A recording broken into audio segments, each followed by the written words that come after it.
Jim, thanks for being here. And one of the things you were talking to our producers about before the program today was this idea of different sectors being hit in different ways here, and whether or not they should all be trading in lockstep, or there should be differences in the way all of them are experiencing this inflation threat. Give us your thoughts on that, because I thought that was a fascinating point.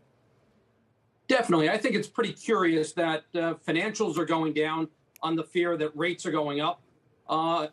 And that doesn't make a whole lot of sense relative to tech companies as well. So they shouldn't be going in lockstep, quite frankly.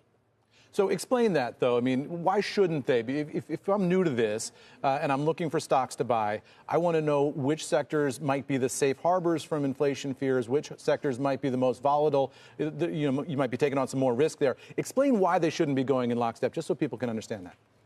Sure. If you're investing in financials, the higher that rates are, the more money banks are going to get, the more money that companies that are lending money are going to get. So higher rates are generally a good thing for financials. Whereas if you're a tech stock investor, the higher the rate is, the higher the discount rate, and therefore the lower the PE should be on tech stocks.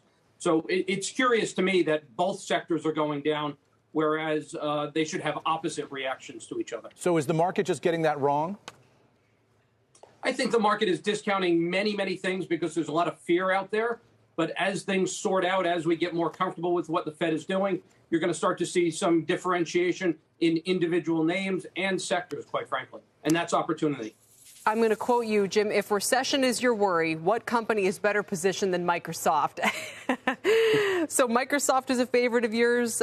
You also like is this a biotech name you could tell us about? But I mean, is the outcome that binary? Does it have to be recession or no recession? A company like Microsoft, you'd hope, can kind of do well in pretty much all environments.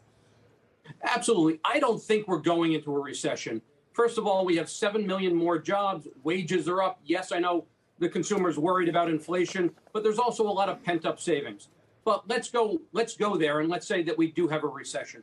Microsoft is incredibly well positioned from the perspective that their products are not discretionary, as every company has to get more digital in their business. As we think about security fears, moving to the cloud is a way to deal with that. So very strong business, and at 30 times earnings, I don't think that's an expensive price for the certainty of growth that we see in Microsoft.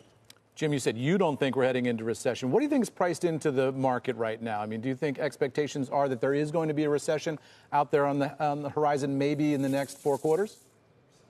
Always tough, but it's probably 50-50 at this point. I think the market is really taking that fear to an extreme.